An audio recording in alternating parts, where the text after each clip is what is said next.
Hello everybody, good morning. Today is 14th of September. My name is Sahil and welcome to the newspaper analysis. Good morning Aditya, good morning to everyone.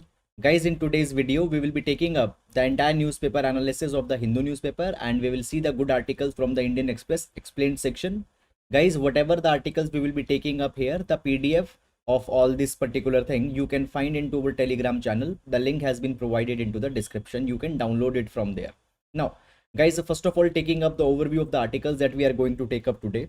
So first of all, when we see the Indian Express explained section, the first article is talking about the political binaries that have been formed into the Indian politics post the 9/11 and all such kind of thing. Into this particular article, much of a substance with respect to the UPSC has not been there. Basically, the article has been written into the political overtures, not very much important. Then guys, the below article, government move on to the edible oil. Basically, it is just talking that now the government has given a kind of a direction to the state governments that they need to control the prices of the oil, edible oil, that is increasing, because into the last 1 year there is a substantial rise. So the such kind of an order has been given. However, with respect to it, the policy framework has not been defined. So on to that particular front, the substance is not there. Then the below article, it is talking about the T+1 settlement system, how it works and how it will be helping. So all such kind of things have been provided. We will see what is there into this article. So guys, that is about the Indian Express. Now when we see the Hindu newspaper, this is the page number 1 of the Hindu paper. First article is talking about the Supreme Court, which is about to pass an interim order onto the Pegasus spyware case. We will see that what it is there. Then guys, this article, it is talking about the US India tie up onto the green energy issue. So basically a very good attachment with respect to our exam has been given. We will be seeing it. Then guys, the other articles onto this page are not very much important. Moving on to the regional section, basically the city related news etc has been there, nothing very much important. Then onto the page number 5, guys, we can see that into the Tamil Nadu Legislative Assembly, the bill has been passed against the NEET. We will see that what it is and what are the constitutional issues into this particular direction. We will be taking it up. Then guys, the below article here, you can see that the Bombay High Court had asked the Maharashtra government that what is the status with respect to the vaccination of the homeless people. So guys, this is actually a very good kind of a thing that is being done by the judiciary, because often it happens that basically the homeless people or the people who are at the lower end of the social injustice, they are not made much of a kind of a focus. So that is what has been provided into this article. Then guys, onto the editorial page we reach. Now the first article is talking about returning to school 17 months later. So as now the schools are opening up, what are the strategies that are needed to be adopted, that has been provided here. We will be seeing it up. Then guys, this article, it is talking about that the US China should normalize their particular relation, because an event that has happened recently with respect with between the US and China, so that has been provided. We will see it. Then guys, this particular article below is talking about the US Open. It is talking about the tennis and all such kind of things for UPSC, not an important article. Then this article is talking about the COVID-19, the kidney injury and the vaccine shot, whether they are needed or not. However guys, any such kind of thing with respect to the COVID-19 is highly evolutionary, and in every few weeks or months time, such kind of things are prone to change. Fine. So you need to be very careful.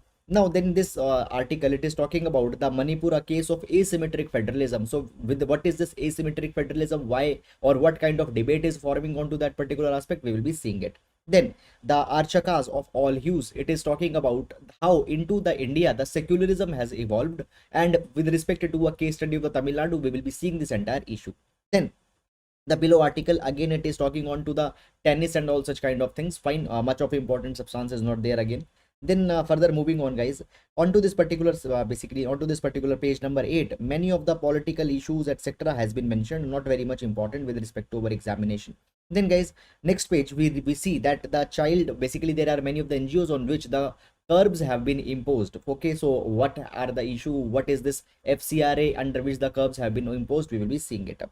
Then the further other articles, the political issues etc, not important for our examination.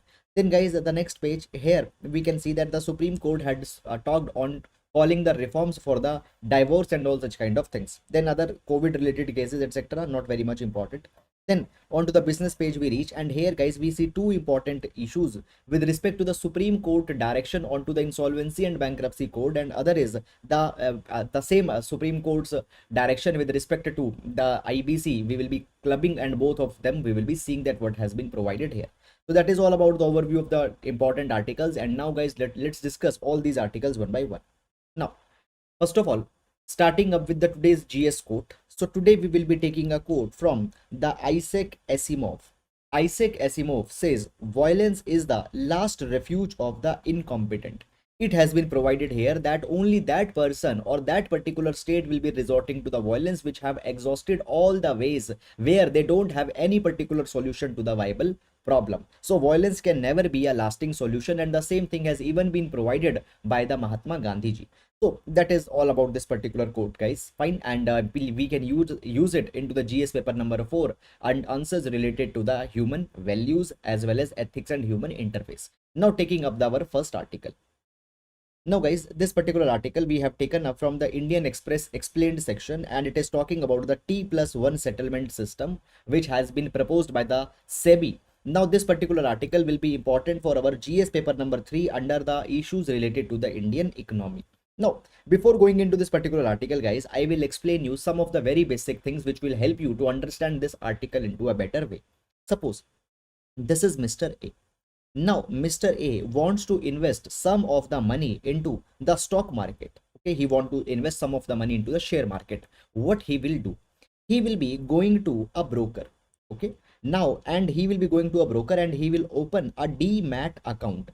A demat account stands for a dematerialized account. Okay, it will be a kind of an online or a kind of a virtual account. Now, basically, when we talk about the brokers, you know that there are the India Bulls, the Zerodha, Religare, fine, Sher Khan. You might be coming across these any of these names.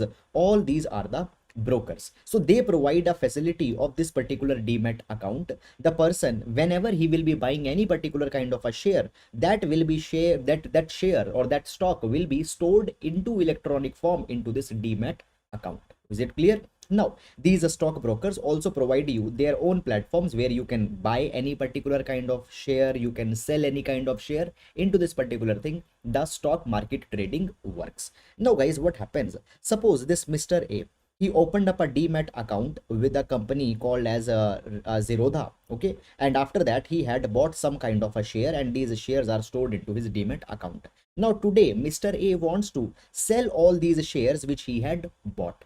Now when he will be selling that particular share, there will be the norm of T+2 that will be coming. What is this norm of T+2? It means that if today Mr. A had sold the share, after the 2 days his transaction will be settled and he will be getting money back into his account. Is it clear? So this is the T+2. So T+2 stands for transaction plus 2. Whenever you will be making your transaction, you will be selling your stocks. After the 2 days, you will be receiving your payment into your account. This is the norm which is presently going into India.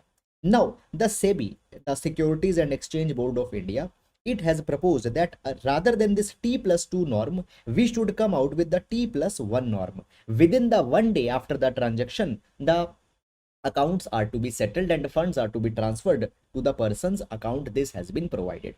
Now guys, if actually we see onto the ground what is happening, I told you that 3+2 system is going on where after the 2 days the settlement is to be done. But guys, actually onto the second day, the broker via which who you are broking, he gets the money, and actually the person or the investor, he gets his money onto the third day. So in practice, rather it is even more than the T+2. So therefore the Securities and Exchange Board of India had said that this particular thing often is problematic on many of the fronts. So therefore we needed to aspire for the T+1 system so that in a very fast manner this money can be credited.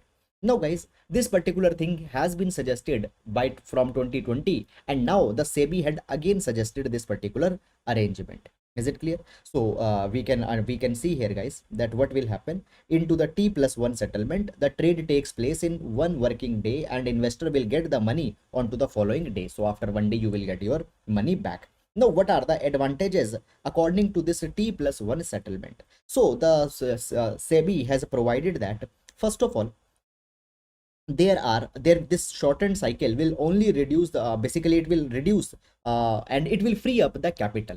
Now I have invested like 10 lakh rupees. Okay, when I will get this 10 lakh rupees, I will invest that 10 lakh rupees into some another kind of thing.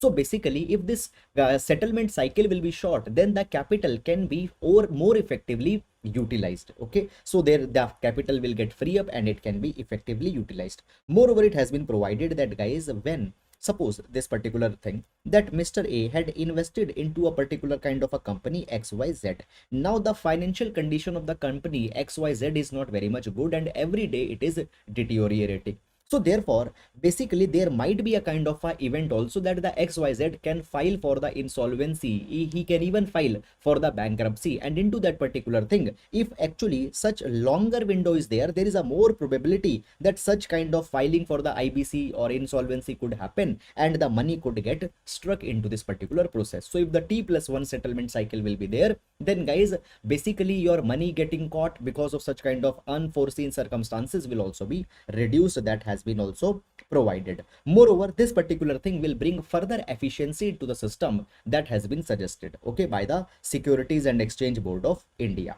Moreover, it has been said that even a very big kind of internal changes are also not to be made. It is a very simple kind of a reform, and into this particular way such kind of things could be settled up. So guys, this is the reform that has been suggested by the Securities and Exchange Board of India. Now it is being provided here that guys, if this particular T+1 settlement cycle is to be taken up, then mandatorily for at least 6 months this T+1 cycle is to be continued, and only if it after the 6 months we have an option that again we can go to T+2 if we don't like it, but then also the 1 month advance notice has to be given to the investors. Now basically this particular thing has been good on all of these fronts that I told you, that you will get your money fast, you can use that capital in some another kind of venture, your risk will actually get reduced. But this particular thing has been criticized by actually the foreign investors. They don't like this particular idea. They said that rather T+2 is a better kind of a system. Why the foreign investors are having a problem? Suppose there is Mr. Let's suppose that he is Mr. B. Mr. B is a resident of the USA, and he wants to invest some of the money into the Indian stock market. Okay, so money, when he will be investing here, his money will be calling as the foreign portfolio investment. So obviously, as Mr. B is investing from the USA, he needed to take away, there will be many more formalities for him. There will be the currency exchange that will be happening, there will be the different time zones into which the trade will take place, there will be even more different kind of players that will be coming into the between. And if this particular settlement is to be done into one particular day, the cost associated with the transaction will increase, and therefore basically the foreign investors margin will get decline. Okay, they need to pay more money to the brokers because they need to make their entire system very much efficient. So the foreign investors, they are not happy with this particular thing. They said that rather the T+2 system can be good and this particular system could be continued. Fine. So this is a kind of a thing, and how this particular thing will finally be evolving in few days, we will see that whether the T+1 system will come or whether the T+2 system will stay. Now this T+2 system which we are talking about, it is into the existence since 2002, and guys, around the world the T+2 system is followed. So it is believed that India should continue with the T+2 because it is in line with the global practices. However, into the USA, a survey has been done into the 2020, and it has been said that the T+1 system can actually be more effective and we should migrate onto that particular thing.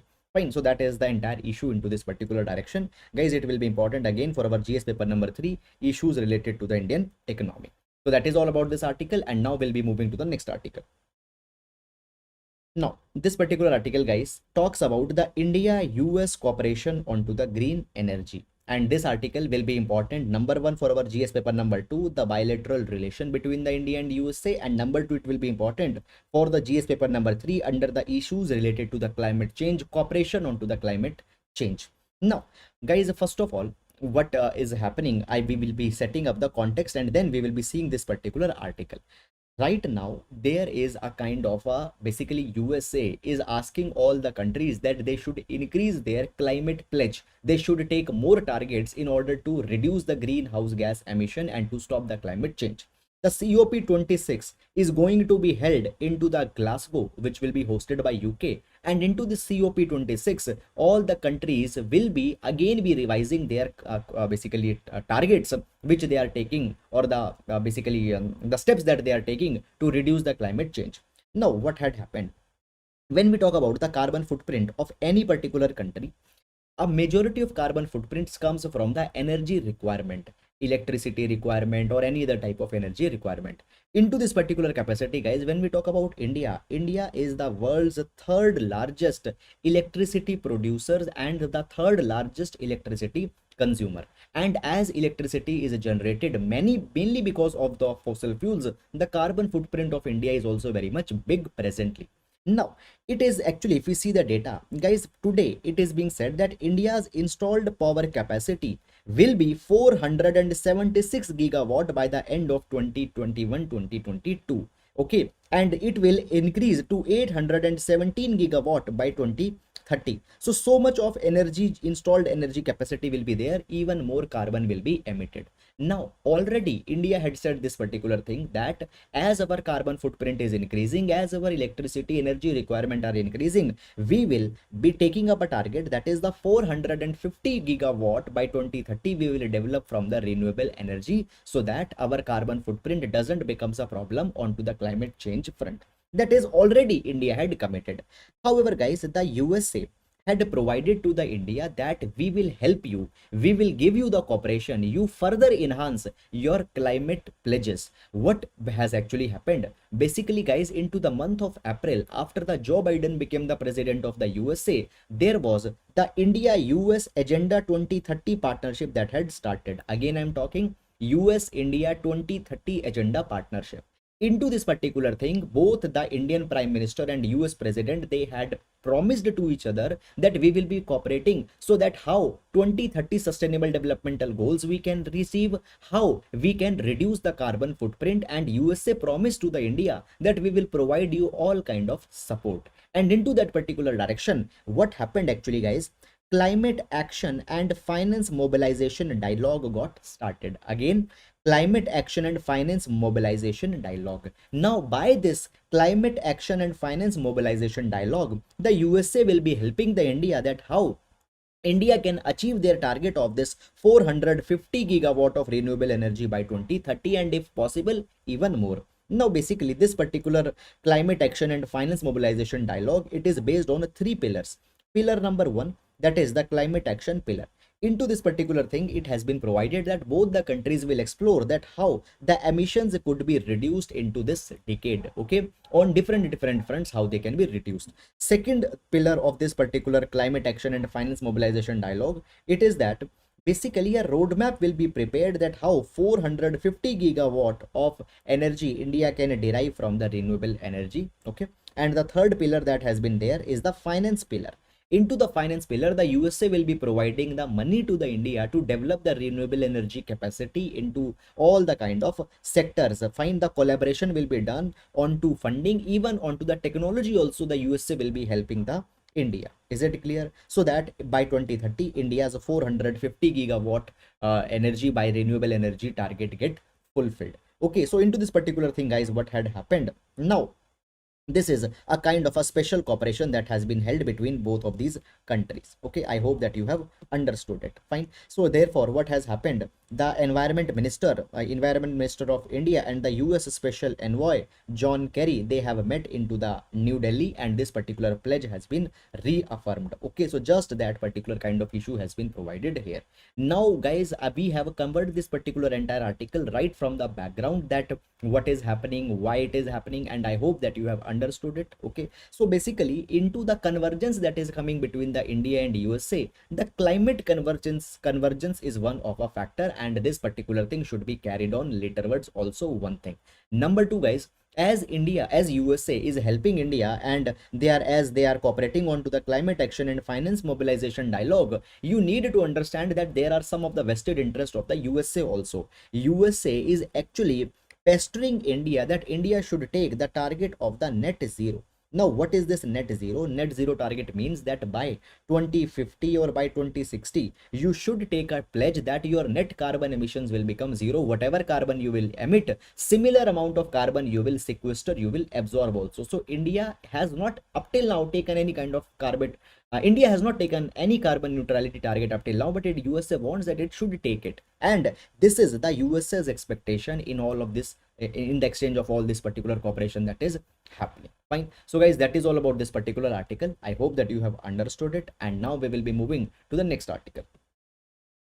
Now, this particular article taken up again from the Hindu newspaper, the page number 1, and this article is talking about the issue that is evolving onto the Pegasus spyware controversy. Now, guys, when we talk about the Pegasus, already this thing we have discussed a lot. The Pegasus, it is a spyware that has been developed by the NSO group of the Israel, and this particular Pegasus spyware, it has the capability that it has attacked the zero-click attack vulnerabilities. Now, what is this zero-click attack vulnerability? Even without clicking onto any of the link, this particular spyware can be installed onto your mobile phone, and then your chats, your basically logs, your call logs, and entire your mobile operations can be accessed. Okay. Now, there was a kind of a report that was published by a joint media. Okay, many of the media investigation agencies were there, and it was said that into India, on many of the opposition members, on many of the members of the judiciary, on many of the members into the constitutional offices, journalists, the Pegasus spyware has been used. Now a question got developed that who had used this Pegasus spyware on all of these people, whether the Indian government had used this particular thing or whether some other kind of agency has used this Pegasus spyware on all these people. So into this particular matter, into the Supreme Court, the case was filed that the investigation should be made that what is this particular thing, whether the government has approved it or not. Guys, into this particular matter, into the monsoon session, there was a demand by the opposition also that the discussion should be done, but there no kind of discussion got happened. Now the matter is into the Supreme Court. Now what has happened?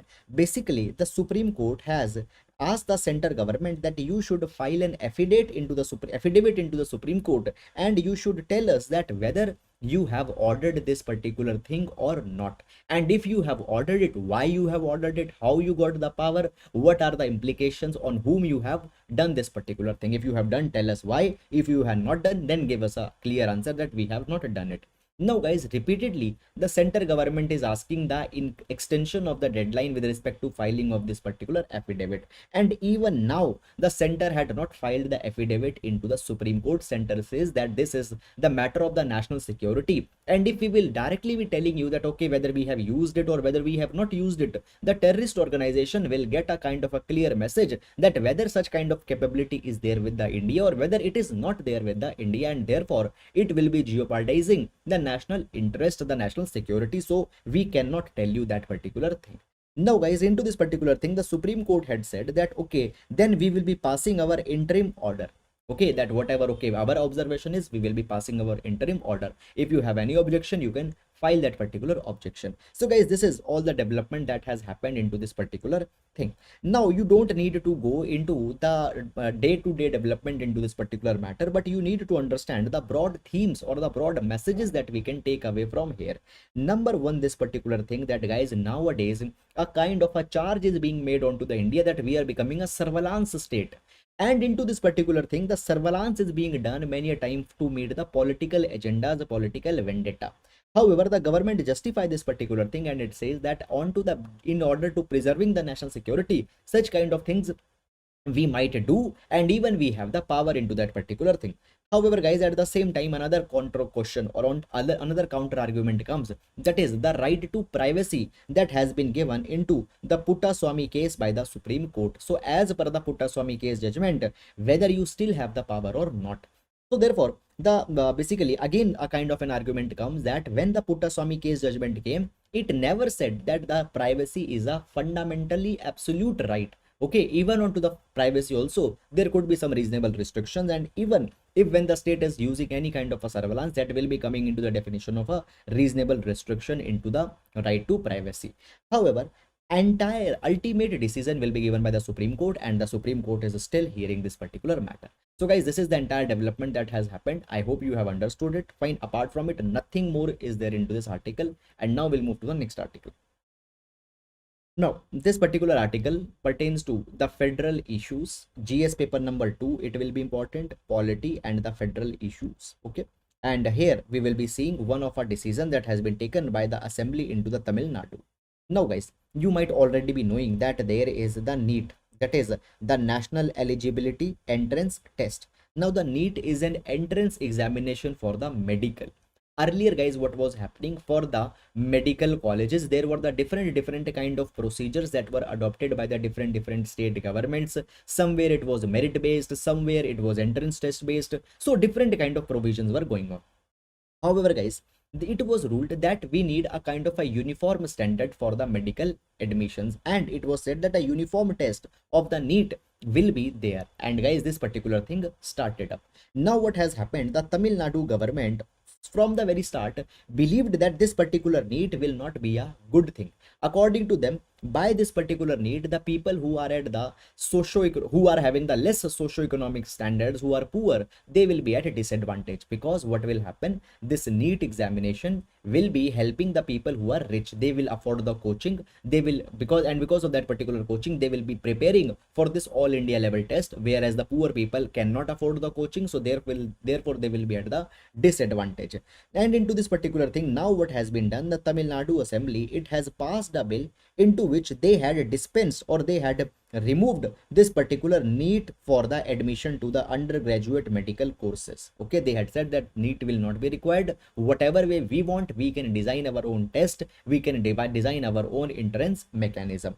Now, basically, the Tamil Nadu government, it has provided that the admission to the medical courses could be traced into the entry 25 of the list 3 of the schedule 7 of the Indian constitution. You might already be knowing that into the Indian constitution, we have the schedule number 7, where the 3 lists have been provided. That is the union list, the concurrent list, and the state list. Now, here it has been provided that into the list 3, entry number 25, the state has the power that they can decide their own way of admission to the medical courses, and therefore the state is the competent authority to regulate this particular thing. And we are doing it for the sake of the underprivileged social groups. And they had passed this particular bill, and they had provided that actually the NEET that was passed, it was against the equality clause enshrined into the constitution, article number 14 to 18, because into the equality we also need to focus on to the equity, the socially disadvantaged group. We need to see that they are not at any kind of a disadvantage, but the NEET did not focus, and now we are improving, or we are rectifying such particular kind of thing.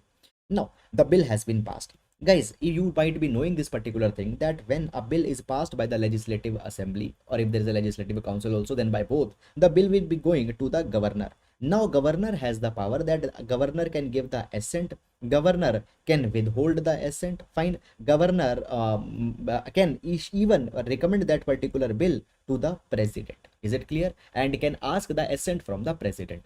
Now earlier also these particular kind of bill has been passed, and earlier the governor has reserved such kind of bill for the presidential assent, and president had not given the assent. 2 times earlier such kind of bill has been passed. Now this is the third time that the bill is passing. Now guys, into this particular capacity, still the governor has a power that the governor can reserve the bill for the presidential assent, and we then will see that what will happen here. Now both the criticisms are there for such kind of a thing, as well as the support is also there with such kind of a provision. Now the criticism is on to the aspect that actually the standardization into the medical education was coming by the NEET, and the state government is stopping that particular standardization, and it is said that actually there are the ulterior motives in order to appease the vote bank, in order to go for the populism only this particular thing is being done. However, on to the other hand, it is believed that no, actually it was the discriminatory to the poor people as suggested by the state government. Moreover, it is said that constitutionally also the state government is competent so that they can do that particular thing. So there is no absolute one answer. Fine, that we have seen. Now guys, there might be again another round of confrontation that can start up here between the center and the Tamil Nadu, that why you are not adopting it, and we will see that what is happening. Moreover guys, these particular kind of things can also open up a Pandora's box. Now what are the Pandora's box? Basically you do one particular thing and it opens up the box of trouble. So other states can also pass such kind of a bill onto the lines of Tamil Nadu, and then guys any kind of a standardization will not be possible. So that is all what has been provided into this particular article, and now we'll be moving to the next article.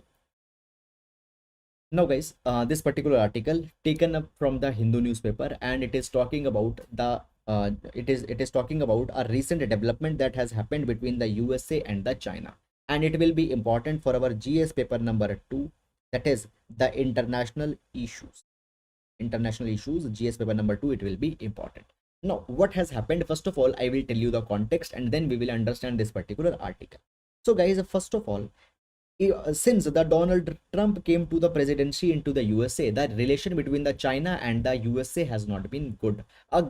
Basically kind of a trade war got started between the China and the USA. Now, when the Joe Biden came to the presidency, it was believed that basically the relations between the China and the USA will get improved, and into this particular direction, the Alaska talks happened, then the Tianjin talks happened, but actually the Alaska talks, the Tianjin talks, they were not successful and no improvement came into the relation between the USA and the China. Now the Joe Biden, what he had done, he had made a phone call to the Xi Jinping in expectation that the relation will be normalized, and into this particular call Joe Biden had said that we both, the China and the USA, are involved into the competition, but the competition should not translate into the conflict. We need to make this particular thing very clear. We are the responsible countries, and onto our thing, we need to make this particular issue. After that, the China had replied that actually whatever the troubles are existing between the China and the USA, it is because of the USA's policy onto the China. China is not at the fault, rather the USA has been acting like a big brother. That is the problem. Fine. However, the USA said to the China that we need to cooperate onto the issue of the Afghanistan. Now the Taliban has taken over. We need to be mature and we need to find the everlasting solution. Now, guys, onto the Afghanistan matter, the difference was also can be seen into this particular fact that when under the UNSC the resolution was being passed onto the Afghanistan, the China and the Russia did not voted onto that particular resolution. The USA voted, but both of them they did not voted. Moreover, it was said that onto the climate change also we need to cooperate. So guys, as I told you into the second article itself, that the climate change issue is being negotiated by the USA with all the world countries. So onto the China, they are also asking the cooperation from, so onto the climate, they are also asking the cooperation from the China. Now, into this particular thing, guys, there are some other confrontations between both the countries, and these other confrontations are that basically the USA said that the human right violation has been done by the China into the Xinjiang region. Now, into the Xinjiang region, there are the Uyghur Muslims that are living, and according to the USA, there are a kind of a concentration camps that have been built by the China, and the human right violation goes on there. Moreover, into the Hong Kong, what has been done by the China? Fine, national security legislation that has been imposed by the China into the Hong Kong, that was also a kind of a breach of promise. Okay, then into the Taiwan, into the South China Sea, into South China Sea, you see that the unilateralism is being shown. Onto the Taiwan also, the China is intimidating their one China policy. Okay, and even when the origin of the COVID-19 is being asked, there also the China is not cooperating. So these are the confrontations from the side of USA. But anyhow, the USA made a call, the president made a call to the Xi Jinping. Now, guys, the Xi Jinping had imposed some of the conditions. The China had said that the cooperation cannot start, the negotiation and the good relations cannot start until and unless you will be meeting two of our demands. What are these two demands? We will understand it. Number one demand they had made that unconditionally you need to revoke, you need to cancel the visa restrictions that have been imposed onto the Communist Party members. So guys, many of the Communist Party members, they are not allowed that they cannot go into USA. So that visa restriction is needed to be removed, number one. Number two, guys, basically USA need to withdraw the extradition request for the Meng Wanzhou. Now, who is Meng Wanzhou? Guys, Meng Wanzhou is called as the Princess of Huawei. She is the chief financial officer of the Huawei. Now, you know, guys, the Huawei, it is a telecom manufacturer. Though it is said that it is a private company, but it is believed that into the Huawei, the Chinese government is having much of the involvement, and onto the behalf of the China, the Huawei also carries basically the transfer of data and all such kind of things. So basically, guys, what happened, the Ming Wenzhou, when we are talking about it, she was caught into the Canada 2 years back, and into the Canada she was detained. It was said that there are some kind of irregularities she had done into the USA, and for that she was detained into the Canada. And now the USA had made a request to the Canada that the Meng Wanzhou should be extradited to the USA. Now the China says that the extradition request that USA had made for the Meng Wanzhou, that is needed to be dropped. Only then the cooperation will be starting up between the two countries. However, the USA might not be agreeing to these China's precondition, and the state of relations between the USA and China, which is there right now, might be continuing for the considerable time also. That is the issue that is coming here. Fine. So that is the key takeaway from all the development that has happened between the USA and China, number one. Now, number two, guys, what has happened? Basically, if I give you one particular reference, in 2020, what was happening? In 2020, the confrontation was going on between the India and the China onto the matter of the line of actual control, LAC. At that point of time, what happened? India stopped many kind of trades from the China. There was the ban imposed onto the Chinese apps and all such kind of thing. At that point of time, China said to the India that we should continue our trade, we should continue our cooperation, and the national issues and all such kind of LAC question should not come into the between. India again replied to the China and said that we cannot continue to cooperate until and unless these national issues will be resolved. At that point of time, the China criticized the India and said India that India is having a kind of a narrow perception. India is having a kind of a very shallow outlook onto the foreign relations. Now what has happened? China is doing the same kind of thing. Now when the US is asking the China to cooperate, the China is saying that national issues, national priorities are now to be settled. Now the China is not hearing. And when the India was talking about the national priorities, China accused India of having a shallow mindedness, having a shallow outlook. So guys, here we can again see the double standards that have been adopted by the China. That is also a matter of thing that we should understand here. So guys, that is all the issue that has happened, and basically such kind of issues you need to see, because understanding over the international relations will be becoming good if you have all these themes into your mind. So that is all about this particular article. I hope you have understood it, and now we'll be moving to the next article. Now, this particular article, friends, have been taken from the GS paper number 2, and it will be important with respect to the issues related to the Indian polity, issues related to the federal scheme in India. Is it clear? Now, what has happened, guys, into this particular article? First of all, I will, before explaining it, I would like to tell you some of the background. Now, when we talk about the India, guys, in India, though we have not used the word, but we follow the federalism. Into the federalism, what happens? Basically, there will be at least two tiers at which the government will be operating. First will be the tier of the union government, the central government. Second will be the tier of the state government. Okay, so at least two tiers of the government needs to be there. The central government will have its own power, will be supreme in its own sphere. The state government will have its own power, it will be supreme into its own sphere. Now, when we talk about the federalism, guys, there is also the asymmetric federalism, which is often talked about. Now, the concept of the asymmetric federalism was perfected around 1960s, and it was said that basically there are different kind of states that might be existing into a country, and some of the states might need more autonomy, some of the states might need different kind of provisions. Okay, so therefore the asymmetric federalism can also exist, where there are some of the states which are being given more autonomy, which are being given more power. Such kind of arrangement can exist. Now, when we talk about the asymmetric federalism, guys, in India, the asymmetric federalism is existing.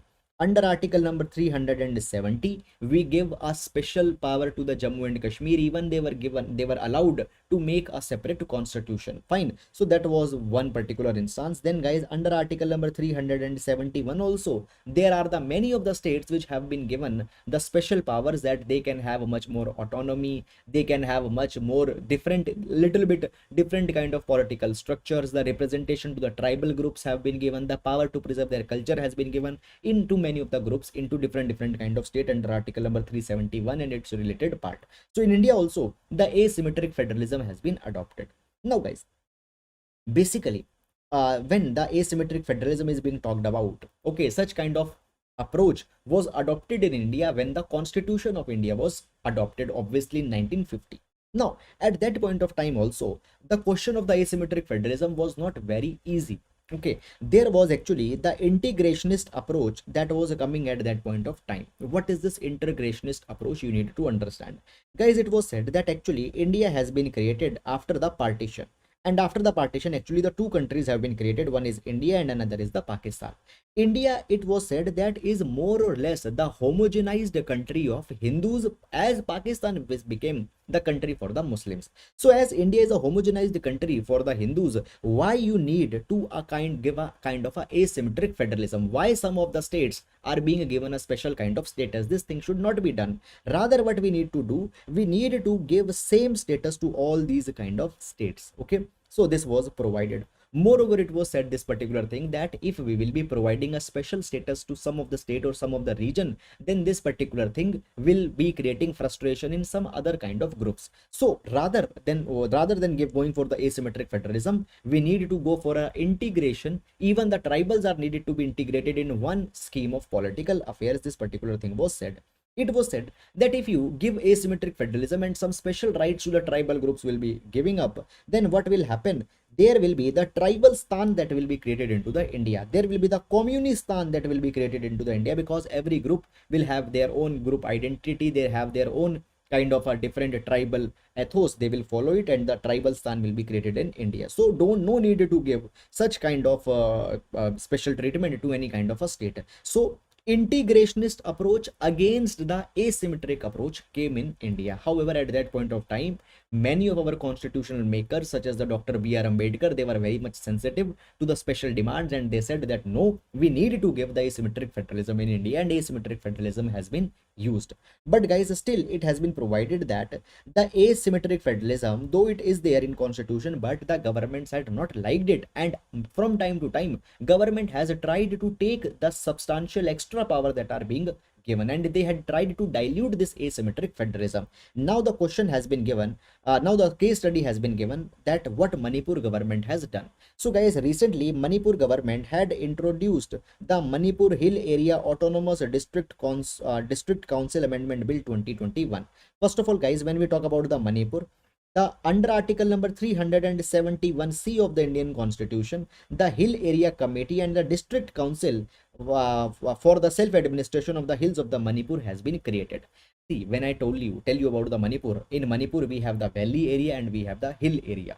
So basically the people living into the hill, they are given much more autonomy. So under article 371C of the Indian Constitution, the Hill Area Committee and the District Council have been talked for the self-administration of the hills of Manipur. So this is again a asymmetric federalism that has been given. Now the Manipur government, they are, what actually they are doing, they are expanding the HAC's makeup. Okay, so this hill area committees, they are expanding it, and they are giving representation to many other members also. Now the tribal group into the Manipur say that if the expansion of the hill area committee will be done, what will happen? Many of the non-tribal members might also be getting an entry, and it will dilute the autonomy, it will dilute the power of the hill area council. So such kind of thing should not be there. Moreover guys, basically Go to Hills 2.0 program was initiated by the Manipur, and under this Go to Hill 2.0 program, what happened? Basically people were appealed that okay, they should go back to the hills, they should be getting integrated into the hilly areas and all such kind of thing.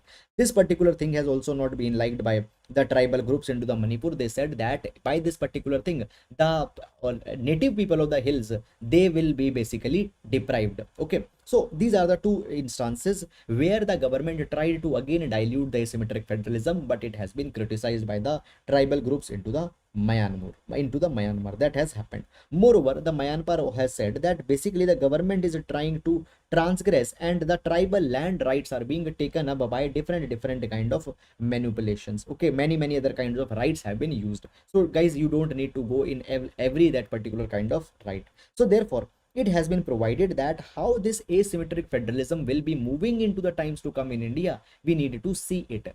The political parties, they are now taking up more of an integrationist approach. Whether this integrationist approach will be more prominent, or whether the asymmetric federalism will continue, we need to see this particular thing. Okay, so guys, basically these are some of the issues, the domestic ones, that how by basically how the protected sites are being mainstreamed by the government. Okay, you don't need to see such kind of hairline details. What we needed to see, we needed to see more of a issue that is coming into the case of asymmetric federalism. Fine, there is a kind of an attack onto the asymmetric federalism by the government, and an integrationist approach is being followed. It's seen into the instance of the Manipur, where the expansion of the HAC was to be done. Just that you need to understand.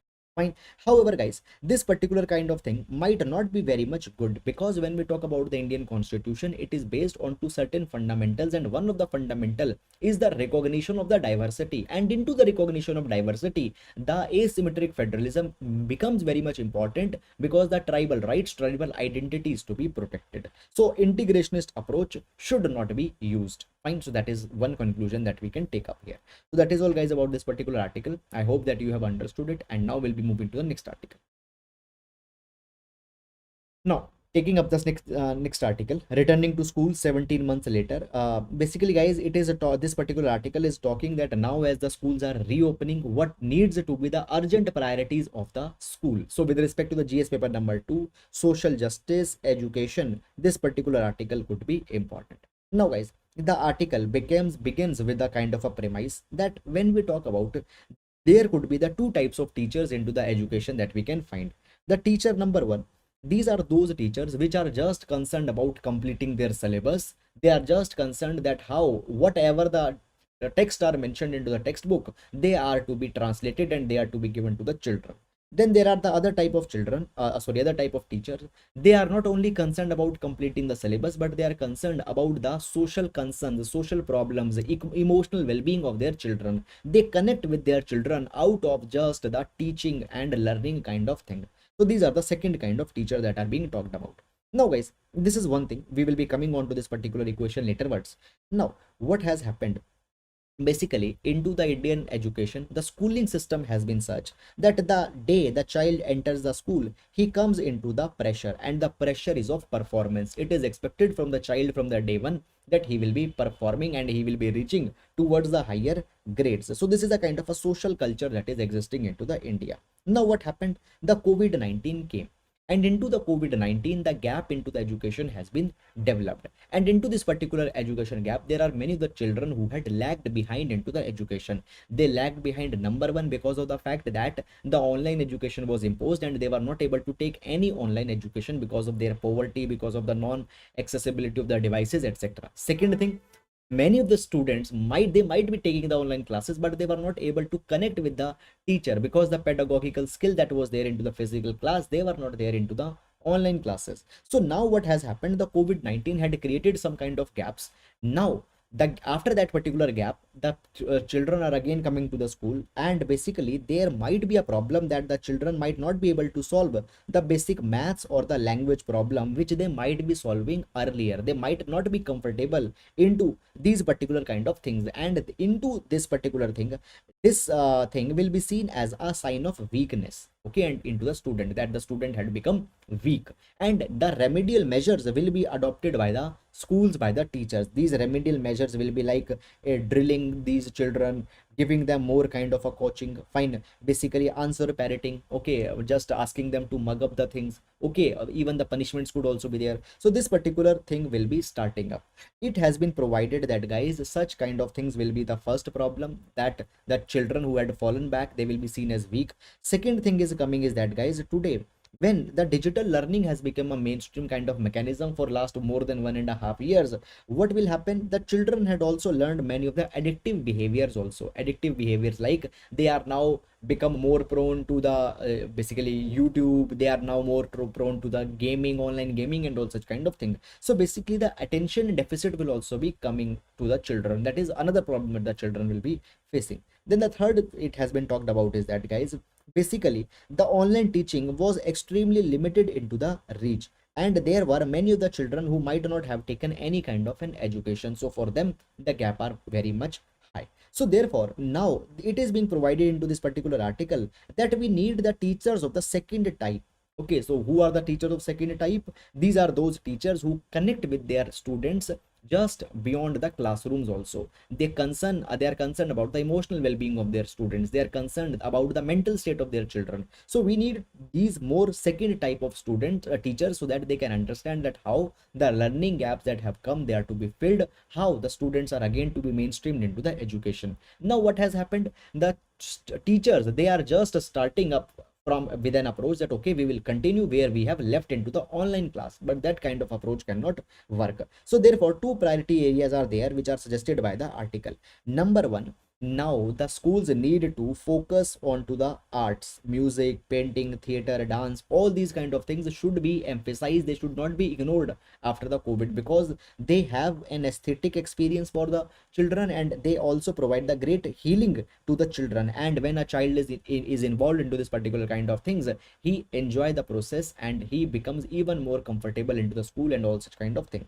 Second thing which has been provided here, that basically where we left it approach should not be initiated. Okay, where we left it approach means that just suppose that yesterday you were doing one particular chapter into your online class, other day let's suppose the school has opened up, so from this particular moment only the learning should not be picked up. Rather, student are needed to be conditioned. They are to be seen that whether they are in a condition, whether they have learned the things which have actually been given to them or not. So this is the kind of approach that should be taken up as the schools are opening after the 17 months. We should do all of these things. So that is all about this particular article, guys. I hope you have understood. Now we'll move to the next article. Now, this particular article has been taken up from the Hindu newspaper, the editorial section, and it is talking about the Archakas issue that is going on into the state of Tamil Nadu, the Archak issue basically. Now, this article will be important for our GS paper number 1 as well as GS paper number 2 under the topic of secularism. Now, how we are connecting it with the secularism, I will make you understand this thing. Now, guys, see this thing. When we talk about the secularism, first of all, there is no one definition of a secularism. Secularism is different for the different countries. The Indian secularism is different from French secularism. French secularism is different from the US secularism.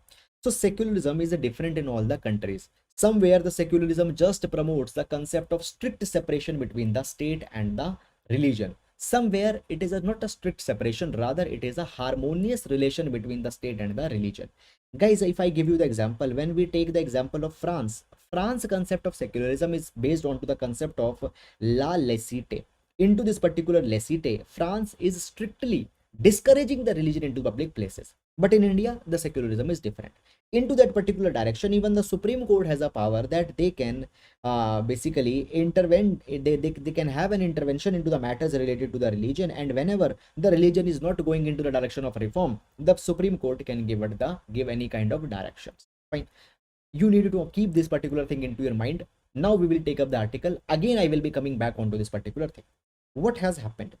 Tamil Nadu government had appointed 24 trained archakas, or that is the priest, into the temples across the state. Now guys, when we talk about the Tamil Nadu, there is the Hindu Religious and Charitable Endowment. There is a Department of Hindu Religious and Charitable Endowments. This particular department is under the control of government. And government, as per this HR and CE, can make the appointment to the religious office onto the position of priest, onto the position of such kind of people. And they have done it. Now guys, as per this HR and CE department under the Tamil Nadu government, they have earlier taken up many of the reforms also for the religion. What they have done, for example, in 1971, this HR and CE Act was amended to abolish the hereditary priesthood. Okay, so priesthood was abolished there. In 2016, it was provided that the arachaks or the priest into the temples, they can belong to any of their caste. Irrespective of their caste, the arachaks can be appointed into the Hindu temples. Thus, they need to be Hindu, but caste will not be seen. Now, guys, when these kind of reforms are coming from the government's end, these reforms have been criticized. Even the appointment of 24 priests have been criticized. It has been said that there needs to be a specific class only, there needs to be a specific section only from whom these people should come. Fine. Now, basically, into this particular direction, guys, we have seen that over the years, the jurisprudence have also been evolved. When the religion and the state matter are concerned, the jurisprudence have also evolved. See, what has happened? Into the last few years, many religious matters are going to the Supreme Court. For example, there was the Indian Young Lawyers Association versus State of Kerala case. This was a Sabarimala case. Now, the Sabarimala case was a case pertaining to the religion, where the women were not being given the right to enter into the Sabarimala shrine. The women groups, they said that this is a violation of article number 14, article number 15, article number 25. Under article number 14 to 15, equality has been given. Under the article number 25, the right to religion has been given. So this is a violation. What Supreme Court said? Supreme Court said that into the name of tradition, you cannot stop the women. You have to allow the women the entry into the temples. So here, into the evolution of religion, judiciary played an important role. Second, guys, was the Joseph Shine versus Union of India case. Now, into the Joseph Shine versus Union of India case, the adultery was removed. Okay, because guys, into the adultery, the husband was being given the power over the women. So the adultery was removed here. So basically, the Supreme Court has adopted more of a wide opinion onto the constitutional rights, onto the constitutional liberties. Now, what has happened? Basically, the appointment of 24 basically 24 arachaks by the Tamil Nadu government, this particular thing has also been questioned into the Madras High Court. It is being said that into the matters of religion, the state should not interfere. Now, guys, the state as well as the people need to understand this particular thing, that in India, we following the Indian model of secularism, and this Indian model of secularism is different from the Western model of secularism, and India always maintained a kind of a principled distance along with the occasional intervention. Occasional intervention means that the state doesn't will be completely be separated. Rather, whenever the state wants, state can introspect, and some of the powers, some of the matters of the religion also the state can take into its own hand. And the appointment of the arachaks that have been done by the state is not entirely wrong. Moreover, the reforms that have been done into basically the Hindu religion endowment, such as abolishing the priesthood, hereditary priesthood, abolishing the caste thing, fine, this particular thing is also good. Now, as the matter has reached to the Madras High Court, Madras High Court need to take even more liberal kind of viewpoint. It needs to provide that, okay, when the priest is being concerned, why only the men are being appointed as a priest? Why not the women could be the priest? Why not the transgender person can be the priest? They can also be the priest. So even more reforms are needed into this particular direction. And guys, frankly speaking, such kind of reforms could exist into the India, because I told you into the very start that Indian model of secularism is different from the French model of secularism. Into the Indian model of secularism, we don't strictly discourage the religion. Moreover, into the Indian model of secularism, we also have the power into the capacity of a state and judiciary that the religious reform can be carried. So therefore, seeing that particular power, such kind of issue should be there. Okay, so that is all, guys, about this particular article that has come. And now we'll move to the next article. Now, this particular article pertains to the recent government decision where what they have done, they have curbed the funding for 10 climate change, child labor NGOs. Now, guys, when we talk about any kind of the non-government organization, fine, they need or they depend on to the support of funding. Okay, now the NGO can receive the money via the subscription that it can sell.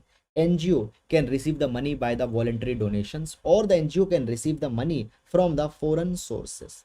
Okay, so any NGO, if it wants to receive money from the foreign sources, there is the Foreign Contribution Regulation Act, FCRA, which is there. And if you are fulfilling only the obligations under the FCRA, then only you can receive the money from the foreign sources. Now, guys, what has happened?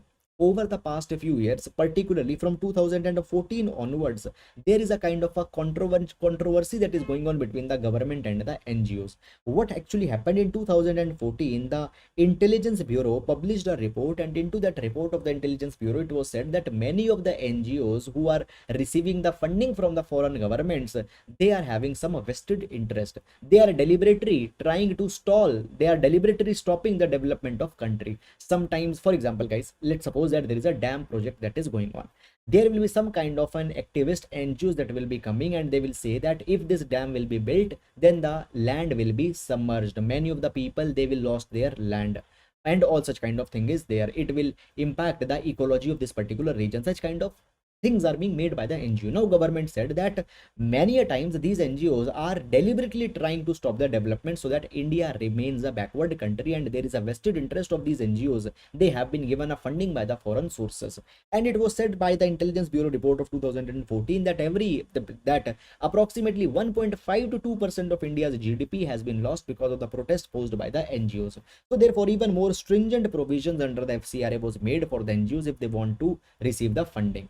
And always, guys, it has been seen that whenever any particular kind of NGO is advocating any particular kind of a criticism, or is becoming actually a very kind of against the development, then, guys, the government uses this FCRA and by using this FCRA, the funding of the many of the NGOs is stopped. Now this particular thing has happened into the past with many of the NGOs. Now guys, what had happened, 10 of the climate change NGOs related to the climate change, related to the child labor, their accounts have been frozen. Now these particular NGOs, okay, these particular NGOs, they are basically the American NGOs, Australian NGOs, European NGOs, and they are dealing with all these particular kind of matter. They have actually been put onto the prior reference category. It needs that they cannot directly receive the foreign funding. Now guys, if we ask that why such kind of thing has been done, so therefore the basically government had said that these basically NGOs, they are criticizing the government all the time that India need to adopt the net neutrality, India needs to work more onto the climate front, but government says that India is probably the only country or just into the handful of the few countries who are overachieving their INDC target. So we are overachieving our INDC target, but these NGOs are again criticizing the government that government has not done onto anything onto the climate front. It shows that these NGOs are being motivated by some of the vested foreign interest. So for that particular thing, the introspection will be done and these NGOs account have been frozen. Now this is one particular thing that is coming, but guys, at the same point, you also need to understand this thing, that it also shows that the government is not tolerating the dissent. Whenever anybody is criticizing the government is using the punitive measures. And what kind of punitive measure here it has been used? Freezing their account under the FCRA, putting them into the prior reference category. Fine. So such kind of things might not be sounding very much democratic. Okay, so it is also actually a kind of a concern that is coming here, and you need to keep it into your mind. Now guys, when we talk about NGOs, there might be certain kind of NGOs which might have their some kind of vested interest, but at the same time, the NGOs, they had worked very productively. Okay, many of the reforms into the India, such as the Right to Information Act, they had come by the initiative by the NGOs only. So guys, just punishing any kind of an NGO which is not following the government line of thought, it is not a good kind of thing. However, if the NGOs are actually using their status, using their position for fulfilling any kind of vested interest that is going against the national interest, then that particular thing should be done. Fine. So that is all which has been provided here, guys. Just the names and etc of the NGO have been provided, not very much important. Rather than this article, you need to understand the concept which we have discussed here. So that is all. Now we'll move to the next article. Now guys, the Supreme Court has asked that the grounds of divorce needs to be reformed by the government. Now see, when we talk about the divorce, guys, basically both the male and the female, they have been provided that they can go for a divorce if there is the lack of compatibility into their relationship. But actually, if we see onto the ground, guys, into India, the divorce has been a kind of a social taboo. Okay, and because of that, guys, actually the court allowing the people to go for a divorce, there are very much of a limited grounds. For example, only if there is a cruelty, then the divorce can be taken up. Okay, or if there is a kind of an impotency, okay, then the divorce can be taken up. There are very limited grounds into which the divorce can be taken up. The divorce is not as a easy process as it is there into the West. The reason which comes here into this particular direction is that always government had believed that the basically marriage is an eternal union of the two people. Okay, and into this particular thing, the government has not understood that the divorce should be a kind of a usual matter. According to the government is very much reluctant to introduce the irretrievable breakdown of marriage as a clause for the ground of divorce. Now, what is this irretrievable breakdown of marriage? Guys, irretrievable breakdown of marriage happens that, okay, there are two people, they have lost the compatibility with each other. There is no cruelty, there is no physical violence, there is no sexual abuse, but they have just lost the compatibility and they are not interested in each other. They just want to go part their ways. They just want to have a divorce. So this is an irretrievable breakdown that has happened into the marriage. Now this particular thing has not been recognized as a ground of divorce. According to the Supreme Court, it has been provided that when we talk about the divorce, actually society at a large does not accept the divorce, okay, because the marriage is a very important institution. Moreover, the women, they suffer after the divorce. The social acceptance to the women is not given. Moreover, there is no guarantee of the financial security to the women after the divorce. So because of these particular things, the government wants to reduce the instances of divorce. Government doesn't want to give divorce, but such kind of thinking is not very much modern. It is not very much liberalistic into the 21st century. You need to reform the grounds of divorce, and ground divorce should be given to the people whenever they want. So that is all, guys, which has been provided into this particular article. It will be important for our GS paper number 1, the issues related to the Indian society, as well as under the GS paper number 2, social justice. Again, into the GS paper number 2 with respect to the women right, this particular article will be important. That is all, guys, about here, and now we'll move to the next article. Now, guys, both of these articles have been taken up from the business page of the Hindu newspaper, and they are talking about the Supreme Court observation with respect to the insolvency and bankruptcy code. So what has happened, I will tell you as a kind of a holistic story.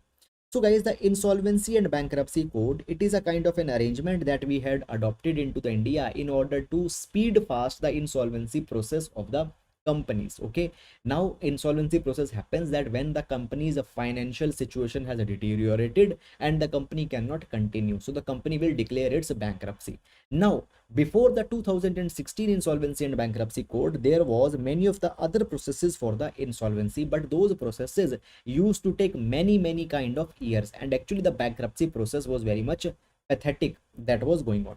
After the coming of the insolvency and bankruptcy code, we have said that there will be national company law tribunals, and then there will be the debt recovery tribunals. If you want to file the bankruptcy for any company, you can go to the NCLT. If you want to, if there is any individual person here, then they can approach to the debt recovery tribunal. Then guys, there are also above the national company law tribunal, NCLAT, that is the national company law appellate tribunal. There also can be an appeal be made if anybody is not satisfied into the way the insolvency had been handled at the NCLT. Now guys, this entire process of the bankruptcy should be completed into a time-bound manner. It is provided that the bankruptcy process needs to be completed into the 180 days, which could be further extended to the 90 days into the context of the corporate resolution. However, under some kind of exceptional circumstances, 330 days could be the maximum extension that could be given in resolving the matter of the bankruptcy. So maximum is the 330 days, and that will be into the rare circumstances.